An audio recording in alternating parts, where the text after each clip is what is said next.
محمد ونصلی علی رسولہ الکریم اما بعد۔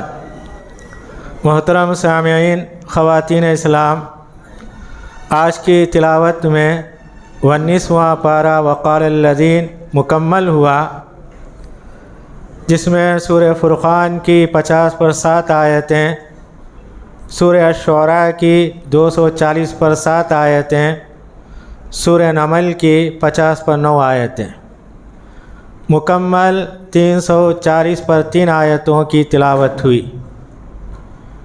اللہ رب العزت سے دعا ہے کہ آج کی تلاوت کو اور اس کے سننے کو قبول فرمائے اور ہمارے گناہوں کو معاف فرمائے۔ پارے کی ابتدا میں اللہ تعالیٰ نے یہ بتایا، نبی کریم صلی اللہ علیہ وسلم سے انکار کرنے والوں نے یہ سوال کیا، اگر آپ اللہ کے پیغمبر ہیں تو فرشتے آپ کے آگے ہونا چاہیے، یا خود ہم اللہ تعالیٰ کو اپنے آنکھوں سے دیکھ لیں۔ انکار کرنے والوں کا سوال تھا، تو اللہ تعالیٰ نے جواب دیا، ان کے کہنے کی وجہ سے آسمان سے فرشتے نازل نہیں ہوتے، نہ اللہ تعالیٰ ان کو نظر آ سکتا ہے۔ یہ فرشتوں کو دیکھنے کا مطالبہ کرتے ہیں، فرشتے ضرور نظر آئیں گے، کب؟ جب کہ مرنے کے وقت پر پہنچ جاتے ہیں، ملک الموت آتا ہے، فرشتے دیکھتے ہیں، ان کے لیے جہنم کی بشارت سنائی جاتی ہے۔ دوسری بات اللہ تعالیٰ اس سورہ میں یہ کہتے ہیں، نبی کریم صلی اللہ علیہ وسلم قیامت کے دن اللہ کے دربار میں اپنی امت کی شکایت کریں گے۔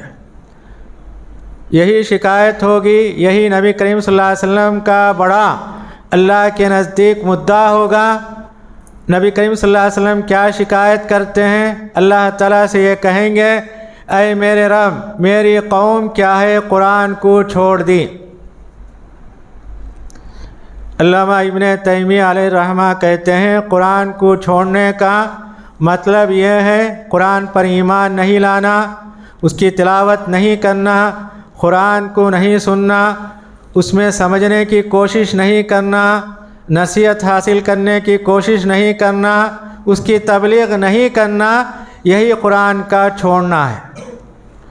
اور علامہ ابن تیمیہ اور کہتے ہیں، قرآن کو چھوڑنے والا رسول کا دشمن ہے۔ بعد کی آیت میں اللہ تعالیٰ کہتے ہیں، وَكَذَلِكَ جَعَلْنَا لِكُلِّ نَبِيٍّ عَدُوًّا مِّنَ الْمُجْرِمِينَ۔ اللہ تعالیٰ بیان فرماتے ہیں، ہر نبی کے لیے نافرمانوں میں ایک دشمن ہوتا ہے۔ اللہ کے نبی صلی اللہ علیہ وسلم چلے گئے، قرآن ہمارے درمیان ہے، اسی سے انہوں نے استدلال کیا، قرآن کو نہیں پڑھنے والا، نہیں سمجھنے والا رسول صلی اللہ علیہ وسلم کا دشمن ہے۔ آج کل ہمارے گھروں میں قرآن ہے، چھوڑا ہوا ہے، کون اسے کھول کے پڑھتے ہیں؟ الا ماشاء اللہ۔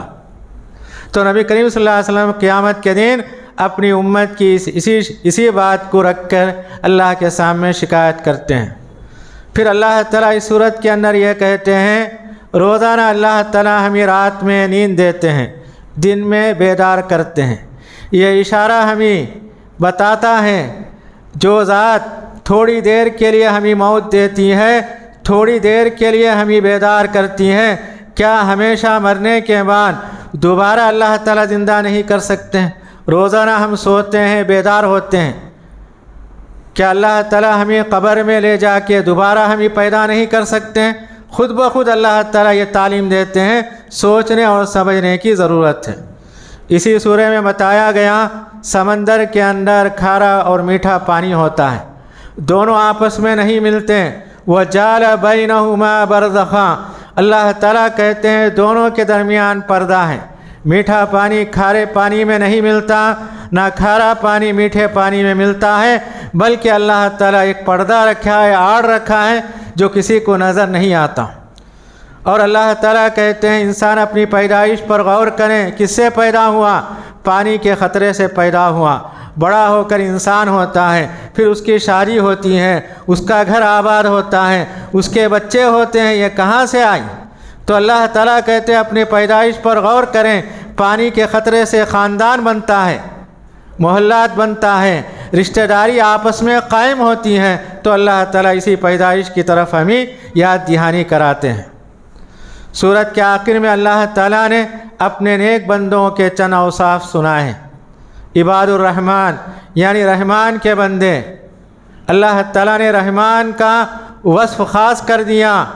رحمان کے معنی رحم کرنے والا، تو اللہ تعالیٰ کہتے ہیں میرے بندوں کے اندر بھی مہربانی رحم کا جذبہ ہونا چاہیے۔ پہلی صفت اللہ تعالیٰ یہ بیان فرماتے ہیں جب وہ زمین پر چلتے ہیں ان کے چال کے اندر نرمی ہوتی ہے، چال بتاتی ہے چلنے والا کیسا ہے۔ اگر غرور کرنے والا ہے تو اس کی چال بتاتی ہے یہ مغرور انسان ہے، تکبر کرنے والا ہے۔ عاجزی انکساری سے پیش آنے والا جب چلتا ہے لوگ پہچان لیتے ہیں بڑا عاجز آدمی ہے، انکساری کرنے والا ہے۔ دوسری صفت اللہ تعالیٰ یہ بیان فرماتے ہیں جب جاہلوں سے ان کا سابقہ ہوتا ہے، جاہلوں سے الجھتے نہیں، سلام کر کے آگے چلے جاتے ہیں۔ امام احمد بن حنبل علیہ رحمہ کے پاس ایک آدمی آتا ہے، ان کو برا بھلا کہتا ہے، درس کی مجلس ہوتی ہے، شاگرد ان سے کہتے ہیں یہ جاہل آپ کو بدزبانی کی اور آپ کچھ بھی نہیں کہتے ہیں۔ انہوں نے کہا میں قرآن کی اس آیت پر عمل کرتا ہوں۔ اللہ تعالیٰ نے کہا وَإِذَا خَاطَبَهُمُ الْجَاهِلُونَ قَالُوا سَلَامًا، جب جاہلوں سے سابقہ پڑھیں اس سے الجھنا نہیں، اس سے بحث نہیں کرنا، سلام کر کے آگے چلے جانا۔ پھر اللہ تعالیٰ تیسری صفت یہ بیان فرماتے ہیں اللہ کے بندے جب بستر پر آرام کرتے ہیں، رات میں سجدہ رکوع کرتے ہیں، عبادت کرتے ہیں اور اللہ سے دعا کرتے ہیں ربنا اصرف عنا عذاب جہنم، اے ہمارے رب تو جہنم کے عذاب سے ہم کو بچا، کیونکہ جہنم کا عذاب چمٹنے والا ہے۔ جہنم میں جن لوگوں کو ڈالا جائے گا آگ ان کو چمٹنے والی ہے، آگ ان کو نہیں چھوڑے گی۔ جہنم کے سارے عذاب جہنمیوں کو ملنے والے ہیں، کوئی عذاب ان سے چھٹنے والا نہیں ہے۔ تو اللہ کے نیک بندے رات میں آرام کرتے ہیں، تہجد کے وقت بیدار ہوتے ہیں، 2 رکعتی صحیح اطمینان کے ساتھ خشوع اور خضوع کے ساتھ ادا کرتے ہیں اور اللہ سے جہنم سے آزادی کے لیے دعا کرتے ہیں۔ چوتھی صفت اللہ تعالیٰ یہ بیان فرماتے ہیں جب وہ خرچ کرتے ہیں خرچ کے اندر بخیلی بھی نہیں ہوتی، اسراف بھی نہیں ہوتا، بلکہ خرچ ان کا کیا ہوتا ہے درمیانی ہوتا ہے۔ بخیلی کرنا یہ بھی اسلام میں جائز نہیں، اسراف کرنا جہاں جتنا خرچ کرنا ہے اتنا ہی خرچ کرنا، حد سے آگے نہیں بڑھنا۔ سورہ بنی اسرائیل کے اندر اللہ تعالیٰ نے بتایا ان المبذرین کانوا اخوان الشیاطین، اسراف کرنے والے کیا ہے شیطان کے بھائی ہیں۔ اس کے بعد اللہ تعالیٰ کہتے ہیں اللہ کے نیک بندے ہمیشہ اللہ کو پکارتے ہیں، اللہ کے ساتھ کسی کو شریک نہیں کرتے، اور یہ صفت بتائی گئی کسی کو ناحق نہیں قتل کرتے، غصہ آتا ہے بات چیت کے ذریعے صلح کر لیتے ہیں، تلوار اٹھا کر اسے قتل نہیں کرتے ہیں، اور صفت بتائی گئی ولا یزنون، بے حیائی کا کام بدکاری زنا نہیں کرتے، اس سے دور رہتے ہیں۔ قرآن مجید کے اندر اللہ تعالیٰ نے زنا کی حرمت کو بتایا اور یہ بتایا کہ اس کے قریب مت جاؤ کیونکہ یہ بڑا گناہ ہے۔ اس کے بعد اللہ تعالیٰ یہ کہتے ہیں اللہ کے نیک بندے ایسے ہوتے ہیں جب وہ بیکار چیزوں پر ان کا گزر ہوتا ہے شریفانہ طور پر گزر جاتے ہیں۔ علماء نے اس کی مثال یہ بیان کی اگر راستے میں کیچڑ ہے، کیچڑ میں قدم نہیں رکھتے، قدم رکھنے سے کیا ہوتا ہے ان کے کپڑے گندے ہو جاتے ہیں، تو بیکار بکواس جو بھی ہوتا ہے وہاں بیٹھ کر وہاں مشغلہ نہیں بناتے، آگے چلے جاتے ہیں۔ اور اللہ تعالیٰ یہ بیان فرماتے ہیں جب ان کے سامنے قرآن مجید کی آیتیں پڑھی جاتی ہیں غور سے سنتے ہیں، اندھے اور بہرے بن کے نہیں سنتے۔ آیت کیا پڑھی گئی، اس کا مطلب کیا ہے، غور کرتے ہیں، اس کے اندر سوچنے کی مادہ ہوتا ہے، فکر پیدا کرتے ہیں۔ ایسا نہیں جیسا کہ بہرا اور اندھا ہے اس کے سامنے قرآن کی آیتیں پڑھی گئیں، ایسا نہیں ہوتا۔ اس کے بعد اللہ تعالیٰ یہ کہتے ہیں اگر کوئی گنہگار ہے سارے گناہ اللہ کے سامنے پیش کرتا ہے تو اللہ تعالیٰ اس کے سارے گناہوں کو معاف کر دیتے ہیں اور گناہوں کو نیکیوں میں بدل دیتے ہیں۔ اور آخری بات اللہ تعالیٰ نیک بندوں کے تعلق سے یہ کہتے ہیں، ہمیشہ اپنے گھر والوں کے لیے دعا کرتے ہیں، ربنا هب لنا من ازواجنا وذریاتنا قرۃ واجعلنا للمتقین اماما۔ اے اللہ تو ہماری بیویوں کو اور ہمارے بچوں کو آنکھوں کا ٹھنڈک بنا۔ پہلے مومن اپنے لیے دعا کرتا ہے، اس کے بعد اپنے گھر والوں کے لیے دعا کرتا ہے۔ گھر میں اگر بیوی بچے اطاعت کرنے والے ہوں اس کے لیے آنکھوں کا ٹھنڈک، اگر بیوی بچے نافرمان ہوں اس کے لیے تکلیف کا باعث ہوتی ہیں۔ ہمیشہ اللہ سے دعا کرتے ہیں، اے اللہ ہمارے بیوی اور بچوں کو ہمارے آنکھوں کا ٹھنڈک بنا۔ اور کیا کہتے ہیں، وَجَعَلْنَا لِلْمُتَّقِينَ اماما، ہمارے گھر والوں کو نیک لوگوں کا امام بنا۔ نیک لوگ کون ہیں؟ جو ابھی اللہ تعالیٰ نے صفتیں بنائی، زمین پر نرمی سے چلنا، جاہلوں سے مخاطب ہوئے تو سلام کر کے چلے جانا، رات میں اللہ کی عبادت کرنا، یہ ساری باتیں بتائی گئی ہیں۔ ان باتوں پر عمل کرنے والا متقی ہے، یہی کیا ہوگا، متقیوں کا امام ہوگا۔ اس کے بعد والی سورۃ سورۃ شعراء ہے۔ اس سورت کے اندر اللہ تعالیٰ نے 7 قوموں کا ذکر کیا۔ 7 قوموں پر جو عذاب آیا، اللہ تعالیٰ نے تفصیل کے ساتھ عذاب کا بھی ذکر کیا۔ اس سورت کے اندر اللہ تعالیٰ نے موسیٰ علیہ السلام کا واقعہ بیان کیا۔ ان کے واقعے میں 3 باتیں میں آپ کے سامنے بیان کرتا ہوں۔ پہلی بات، موسیٰ علیہ السلام فرعون کے دربار میں جوان ہوئے۔ جوانی کے دور میں محل سے باہر نکلے۔ فرعون کا ایک آدمی، موسیٰ علیہ السلام کے خاندان کا آدمی، دونوں لڑ رہے تھے۔ تو موسیٰ علیہ السلام ان کا فیصلہ کرنے کے لیے گئے۔ فرعون کا آدمی نہیں مانا، ایک تماچا مارا، وہی اس کی موت واقع ہوگی۔ تو موسیٰ علیہ السلام وہاں سے بھاگ گئے، مدین گئے۔ 8 یا 10 سال وہاں شعیب علیہ السلام کی بکریاں چرانے کے بعد وہاں شادی ہوئی۔ اپنی بیوی کو لے کر نکلے، راستے میں اللہ تعالیٰ ان کو پیغمبر بنایا۔ اللہ تعالیٰ نے کہا کہ تم فرعون کے پاس جاؤ۔ تو موسیٰ علیہ السلام فرعون کے دربار میں جاتے ہیں۔ فرعون ان کو دیکھتے ہی پہچان لیتا ہے، دیکھتے ہی یہ کہتا ہے، کیا تو ہمارے محل میں پرورش نہیں پایا؟ احسان جتاتا ہے اور کہتا ہے، تو نے وہ کام کیا جو تو نے کیا، ہمارے آدمی کو تو مار دیا۔ تو موسیٰ علیہ السلام کہتے ہیں، میں نے یہ کام کیا جبکہ میں جاہل تھا۔ تو یہاں موسیٰ علیہ السلام اپنی غلطی کا اعتراف کر لیتے ہیں۔ علماء نے کہا اگر بڑے لوگ غلطی کا اعتراف کرتے ہیں یہ ان کی شان ہے، ان کی شان کے اندر کمی واقع نہیں ہوتی۔ اگر بڑا آدمی غلطی کر لیتا ہے، اقرار کر لیتا ہے میں نے غلطی کی ہے، تو اللہ تعالیٰ کہتے ہیں اس کی شان کے اندر یہ چیز اضافہ کرنے والی ہے۔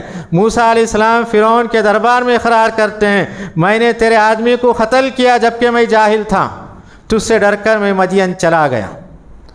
دوسری بات اللہ تعالیٰ اس واقعے کے اندر یہ بتائیں، موسیٰ علیہ السلام کا جادوگروں کا مقابلہ ہوتا ہے۔ مقابلہ ہونے سے پہلے جادوگر کہتے ہیں، موسیٰ پہلے تم اپنا کرتب دکھاؤ گے یا ہم دکھائیں؟ موسیٰ علیہ السلام نے کہا پہلے تم اپنا کرتب دکھاؤ۔ تو تمام جادوگر اپنے ہاتھ میں لاٹھی اور رسیاں لے کر فرعون کی عزت قسم کھا کر زمین پر ڈالے۔ تو موسیٰ علیہ السلام نے ان کی لاٹھیوں کو، رسیوں کو دیکھا کہ وہ سانپ کی شکل میں حرکت کر رہے تھے۔ تو اللہ تعالیٰ نے حکم دیا تمہارے ہاتھ میں جو لاٹھی ہے زمین پر ڈال دو۔ تو موسیٰ علیہ السلام نے زمین پر ڈال دی، اژدھا بن گیا، سارے سانپوں کو نگل گیا۔ تو اس واقعے میں یہ بتایا گیا جادوگروں نے فرعون کی عزت کی قسم کھائی، اس وجہ سے وہ ناکام ہو گئے۔ یہ بتایا جاتا ہے اگر ہم قسم کھانا ہے صرف اللہ کی قسم کھانا۔ اور جادوگر موسیٰ علیہ السلام کے معجزے کو دیکھ کر مسلمان ہو گئے۔ فرعون نے کہا میں تمہاری ہاتھ اور پیر ایک طرف کے کاٹ دوں گا۔ ان لوگوں نے سن کے کہا لا ضیر، ہمیں کوئی پرواہ نہیں، انا الی ربنا منقلبون، ہم اپنے رب کی طرف لوٹنے والے ہیں۔ تو ہم کو قتل کرے گا، اللہ تعالیٰ ہمارے گناہوں کو معاف کر دے گا۔ تو اس واقعے کے اندر یہ بتایا جادوگر پوری طرح ایمان لائے، ایمان کا مزہ ان کے دل میں آ گیا، اس وجہ سے وہ اپنے ہاتھ کو پیر کو کٹانا برداشت کر لیے، سولی پر چڑھنا انہوں نے پسند کر لیا، کیونکہ ایمان ان کے دلوں کے اندر مضبوط ہو گیا اور اللہ کے راستے میں وہ کٹنے کے لیے تیار ہو گئے۔ اور تیسری بات، جب اللہ تعالیٰ نے موسیٰ علیہ السلام سے کہا راتوں رات بنی اسرائیل کو لے کے نکل جاؤ، تو موسیٰ علیہ السلام لے کے نکل گئے۔ صبح کے وقت دیکھے سامنے سمندر، پیچھے فرعون کا لشکر ہے۔ بنی اسرائیل نے کہا اے موسیٰ، فرعون ہم کو پکڑ لے گا، انا لمدرکون۔ موسیٰ علیہ السلام نے کہا کلا ان معی ربی سیہدین، ہرگز نہیں، میرا رب میرے ساتھ ہے۔ اس آیت کے اندر غور کرنے کی بات ہے، موسیٰ علیہ السلام نے یہ نہیں کہا اللہ ہم کو بچائے گا، انہوں نے یہ کہا ان معی ربی، میرا رب میرے ساتھ ہے، سیہدین، مجھے رہنمائی کرے گا۔ تو بتایا گیا جب ہم مصیبت میں پھنس جاتے ہیں ہمارا بھروسہ اللہ پہ ہونا چاہیے، اللہ تعالیٰ مصیبت سے نکالنے کا راستہ دکھائے گا۔ اس کے بعد اللہ تعالیٰ نے قوم سمود کا، قوم عاد، قوم لوط، قوم شعیب کا ذکر کیا، ابراہیم علیہ السلام کا اللہ نے ذکر کیا۔ اللہ تعالیٰ اپنے پیغمبر سے کہتے ہیں ابراہیم علیہ السلام کا واقعہ بیان کیجیے، اور اللہ تعالیٰ کہتے ہیں ان کے واقعے میں سب سے پہلے ان کی بات کیا تھی؟ توحید کی بات تھی۔ اذ قال لقومہ وابیہ ما تعبدون، انہوں نے اپنے باپ سے، اپنے قوم سے کہا کس چیز کی عبادت کرتے ہو؟ انہوں نے کہا ہم بتوں کی عبادت کرتے ہیں۔ تو ابراہیم علیہ السلام نے کہا جب تم ان کو پکارتے ہو کیا تمہاری پکار کو سنتے ہو، یا تم کو نقصان نفع پہنچاتے ہو؟ خاموش ہو جاتے ہیں۔ اس کے بعد ابراہیم علیہ السلام نے کہا میرا رب اللہ ہے، مجھے کھلاتا ہے پلاتا ہے، جب میں بیمار ہوتا ہوں مجھے شفا دیتا ہے، اور اسی نے مجھے پیدا کیا، وہی مجھے سیدھا راستہ دکھائے گا۔ ابراہیم علیہ السلام اللہ کے دوست ہیں، دوست ہونے کے بعد یہ کہتے ہیں اللہ تعالیٰ میرا دوست ہے، میں کھانے اور پینے کا محتاج ہوں، میں بیمار ہونے والا ہوں، جب میں بیمار ہوں گا اللہ تعالیٰ مجھے شفا دے گا۔ یہ توحید کا درس ہے۔ تو اللہ تعالیٰ کہتے ہیں ابراہیم علیہ السلام نے اپنے گھر والوں کو توحید کا درس دیا، اللہ تعالیٰ یہی کہتے ہیں اپنے گھر والوں کو توحید کا پیغام دو، اپنے گھر کا جائزہ لو کہ تمہارے گھر والے توحید والے ہیں یا نہیں۔ اسی لیے ابراہیم علیہ السلام کا واقعہ بار بار قرآن مجید کے اندر بتایا گیا۔